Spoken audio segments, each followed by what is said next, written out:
High YouTube, আমাদের যাদের Skype সফটওয়্যারটি আছে পিসি অথবা ল্যাপটপে, দেখা যায় যে কোনো কারণবশত স্কাইপের লগ ইন স্ক্রিনটি এরকমটা দেখতে দেখা যায়, যেমনটা আমার পিসিতে হয়েছে। সো এটা কীভাবে সেই সলিউশনটা আজকে আমি আপনার সাথে শেয়ার করব। যারা উইন্ডোজ 7 ইউজ করে অবশ্যই তাদের এখানে স্টার্ট মেনু করবে, এখানে গিয়ে সার্চে গিয়ে টাইপ করবেন RUN, আর আমার তো হচ্ছে উইন্ডোজ 8.1। সো আমি এখানে স্টার্ট মেনুতে গিয়ে টাইপ করব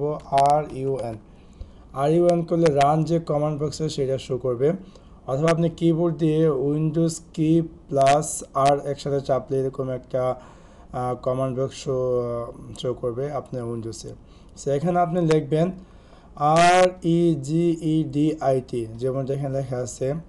টাইপ করার পর ওকেতে টিপ দেবেন।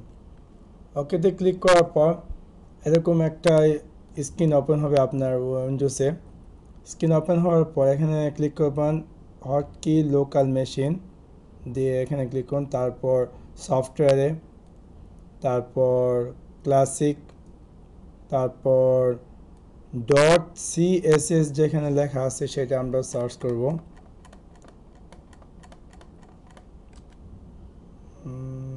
ওয়েট,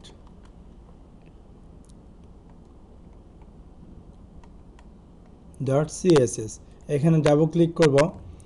ডাবল ক্লিক করার পর এরকম একটা স্ক্রিন শো করবে। এখানে কন্টেন্ট টাইপ একটা লেখা আছে, এটাতে আমি ডাবল ক্লিক করব। ডাবল ক্লিক করলে এরকম একটা টেক্সট আসবে। এটাতে আমি কি করব, টাইপ করব TEXT টেক্সট স্ল্যাশ CSS দিয়ে ওকেতে ক্লিক করব। ওকেতে ক্লিক করার পর এখন আমি আমার স্কাইপটি কোয়াইট করি। কোয়াইট করার পর এখন আবার আমি আমার স্কাইপটি অন করি।